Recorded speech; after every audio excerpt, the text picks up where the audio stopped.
দর্শক ভাইয়েরা দেখুন আমাদের এই বর্ষাকাল আসলে কিরকম জ্বালাটা হয় বুঝছেন। আপনারা সবাই দেখেন কি অবস্থা।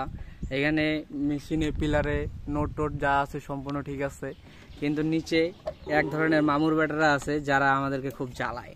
এই যে মামুর বেটারা দেখছেন কিভাবে ঢুকছে এখানে।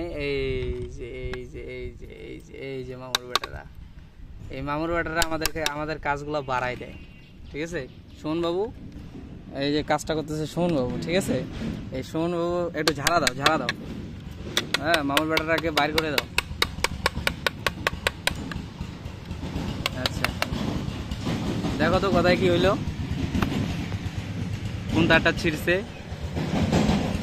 ইয়ার তোমার আমাদের রশিদ ভাই ভাবর ডিগি, রশিদ ভাইয়ের নোটটা চলতেছে না। এই যে এখানে কমলা তারটা ছিঁড়ে গেছে, এখানে কমলা তার ছিঁড়ে গেছে একটা দেখা যাচ্ছে, ছিঁড়ে যায়নি ওইটা, ওই মামুর বেটারা কাজটা সারে দিছে আর কি। এই যে এখন আমাদেরকে এখানে মিস্ত্রি নিয়ে আসতে হবে, স্পাই লাগাইতে হবে, স্পাই দিয়ে জয়েন্টটা আবার ক্লিয়ার করে দিতে হবে। এই মামুর বেটারা আমাদের এই বর্ষাকালটা আসলে এই মামুর বেটারা আমাদের কাজগুলা বাড়াই দেয়। দেখছেন কি অবস্থা। আর পাবলিক খালি অসন্তুষ্ট যে কি হয়, লাইনের এত সমস্যা হয় কেন, অমুক তমুক। ভাই ফাইবার লাইনে একটু সমস্যা হইতেই পারে, আমরা কি ইচ্ছাকৃতভাবে করি?